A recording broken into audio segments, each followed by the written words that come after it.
बयान 5। पंडित बद्रीनाथ, पन्नालाल, रामनारायण, चुन्नीलाल और जगन्नाथ ज्योतिषी भैरव सिंह गयार को छुड़ाने के लिए शिवदत्तगढ़ की तरफ गए। हुक्म के मुताबिक कंचन सिंह सेनापति ने शेरवाले बाबाजी के पीछे जासूस भेजकर पता लगा लिया था कि भैरव सिंह गयार शिवदत्तगढ़ किले के अंदर पहुंचाए गए हैं, इसलिए इन गयारों को पता लगाने की जरूरत न पड़ी। सीधे शिवदत्तगढ़ पहुंचे और अपनी अपनी सूरत बदलकर शहर में घूमने लगे। पांचों ने एक दूसरे का साथ छोड़ दिया, मगर यह ठीक कर लिया था कि सब लोग घूम फिरकर फलानी जगह इकट्ठे हो जाएंगे। दिन भर घूम फिरकर भैरव सिंह का पता लगाने के बाद कुछ यार शहर के बाहर एक पहाड़ी पर इकट्ठे हुए और रात भर सलाह करके राय कायम करने में काटी। दूसरे दिन ये लोग फिर सूरत बदल कर शिवदत्तगढ़ में पहुंचे। रामनारायण और चुन्नीलाल ने अपनी सूरत उसी जगह के चौबदारों की सी बनाई और वहां पहुंचे जहां भैरव सिंह कैद थे। कई दिनों तक कैद रहने के सबब उन्होंने अपने को जाहिर कर दिया था और असली सूरत में एक कोठरी के अंदर, जिसके 3 तरफ लोहे का जंगला लगा हुआ था, बंद थे। उसी कोठरी के बगल में उसी तरह की कोठरी और थी, जिसमें गद्दी लगाए बूढ़ा दारोगा बैठा था और कई सिपाही नंगी तलवार लिए घूम घूम कर पहरा दे रहे थे। रामनारायण और चुन्नीलाल उस कोठरी के दरवाजे पर जाकर खड़े हुए और बूढ़े दारोगा से बातचीत करने लगे। राम, आपको महाराज ने याद किया है। बूढ़ा, क्यों, क्या काम है? भीतर आओ, बैठो, चलते हैं। रामनारायण और चुन्नीलाल कोठरी के अंदर गए और बोले, राम, मालूम नहीं क्यों बुलाया है, मगर ताकीद की है कि जल्द बुला लाओ। बूढ़ा, अभी घंटे भर भी नहीं हुआ जब किसी ने आके कहा था कि महाराज खुद आने वाले हैं, क्या वह बात झूठ थी? राम, हाँ, महाराज आने वाले थे मगर अब न आवेंगे। बूढ़ा, अच्छा, आप दोनों आदमी इसी जगह बैठे और कैदी की हिफाजत करें, मैं जाता हूँ। राम, बहुत अच्छा। रामनारायण और चुन्नीलाल को कोठरी के अंदर बैठाकर बूढ़ा दारोगा बाहर आया और चालाकी से झट उस कोठरी का दरवाजा बंद करके बाहर से बोला, बंदगी, मैं दोनों को पहचान गया कि यार हो। कहिए, अब हमारे कैद में आप फंसे या नहीं, मैंने भी क्या मजे में पता लगा लिया। पूछा कि अभी तो मालूम हुआ था कि महाराज खुद आने वाले हैं, आपने भी झट कबूल कर लिया और कहा कि हाँ, आने वाले थे मगर अब न आवेंगे। यह न समझे कि मैं धोखा देता हूँ, इसी अक्ल पर अयारी करते हो। खैर, आप लोग भी अब इसी कैदखाने की हवा खाए और जान लीजिए कि मैं बाकरौली अयार आप लोगों को मजा चखाने के लिए इस जगह बैठाया गया हूँ। बूढ़े की बात सुन रामनारायण और चुन्नीलाल चुप हो गए, बल्कि शर्माकर सिर नीचा कर लिया। बूढ़ा दारोगा वहां से रवाना हुआ और शिवदत्त के पास पहुंचकर दोनों अयारों के गिरफ्तार करने का हाल कहा। महाराज ने खुश होकर बाकरौली को इनाम दिया और खुशी खुशी खुद रामनारायण और चुन्नीलाल को देखने आए। बद्रीनाथ, पन्नालाल और ज्योतिषी जी को भी मालूम हो गया कि हमारे साथियों में से 2 अयार पकड़े गए। अब तो एक की जगह 3 आदमियों के छुड़ाने की फिक्र करनी पड़ी।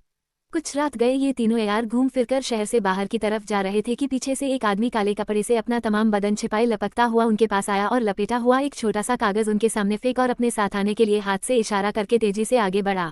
बद्रीनाथ ने उस पुर्जे को उठाकर सड़क के किनारे एक बनिए की दुकान पर जलते हुए चिराग की रोशनी में पड़ा। सिर्फ इतना ही लिखा था, भैरव सिंह। बद्रीनाथ समझ गए कि भैरव सिंह किसी तरकीब से निकल भागा और यही जा रहा है। बद्रीनाथ ने भैरव सिंह के हाथ का लिखा भी पहचाना। भैरव सिंह पुर्जा फेंककर इन तीनों को हाथ के इशारे से बुला गया था और 10-12 कदम आगे बढ़कर अब इन लोगों के आने की राह देख रहा था। बद्रीनाथ वगैरह खुश होकर आगे बढ़े और उस जगह पहुंचे जहां भैरव सिंह काले कपड़े से बदन को छिपाए सड़क के किनारे आड़ देखकर खड़ा था। बातचीत करने का मौका न था। आगे आगे भैरव सिंह और पीछे पीछे बद्रीनाथ, पन्नालाल और ज्योतिषी जी तेजी से कदम बढ़ाते शहर के बाहर हो गए। रात अंधेरी थी। मैदान में जाकर भैरव सिंह ने काला कपड़ा उतार दिया। इन तीनों ने चंद्रमा की रोशनी में भैरव सिंह को पहचाना। खुश होकर बारी बारी से तीनों ने उसे गले लगाया और तब एक पत्थर की चट्टान पर बैठकर बातचीत करने लगे। बद्री, भैरव सिंह, इस वक्त तुम्हें देखकर तबीयत बहुत ही खुश हुई। भैरव, मैं तो किसी तरह छूट आया, मगर रामनारायण और चुन्नीलाल बेब जा फंसे हैं। ज्योतिषी, उन दोनों ने भी क्या ही धोखा खाया। भैरव, मैं उनके छुड़ाने की भी फिक्र कर रहा हूँ।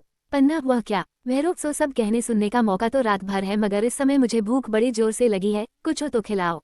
बद्री, 2-4 पेड़े हैं, जी चाहे तो खा लो। भैरव, इन 2-4 पेड़ों से क्या होगा? खैर, पानी का तो बंदोबस्त होना चाहिए।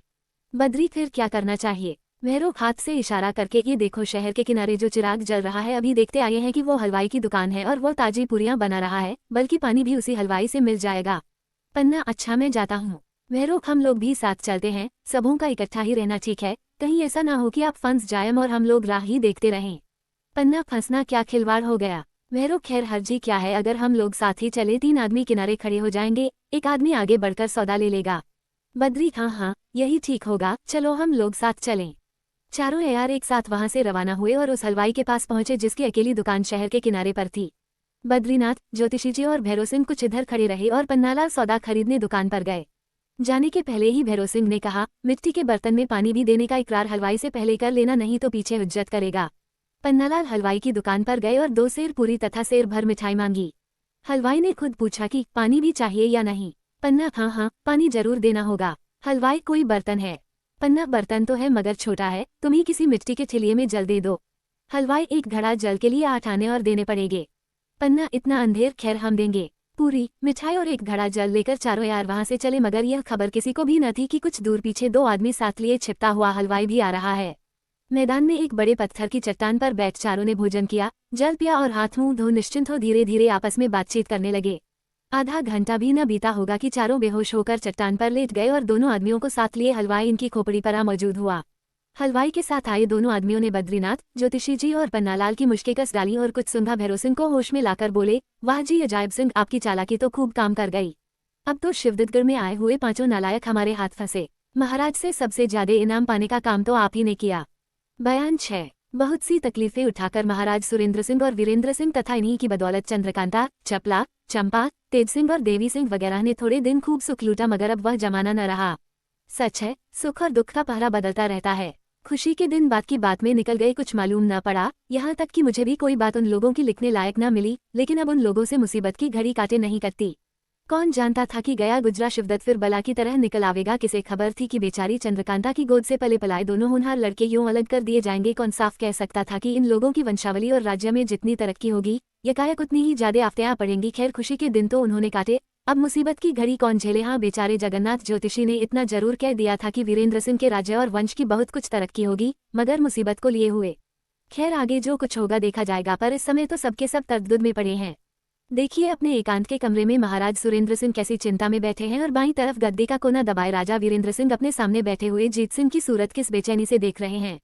दोनों बाप बेटा अर्थात देवी सिंह और तारा सिंह अपने पास ऊपर के दर्जे पर बैठे हुए बुजुर्ग और गुरु के समान जीत सिंह की तरफ झुके हुए इस उम्मीद में बैठे हैं कि देखिए अब आखिर हुक्म क्या होता है। सिवाय इन लोगों के इस कमरे में और कोई भी नहीं है, एकदम सन्नाटा छाया हुआ है।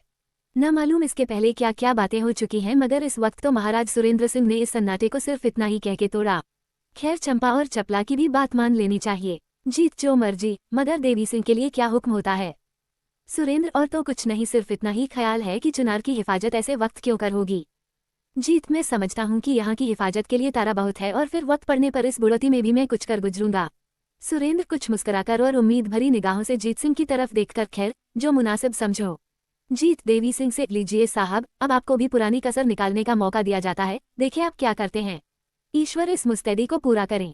इतना सुनते ही देवी सिंह उठ खड़े हुए और सलाम कर कमरे के बाहर चले गए।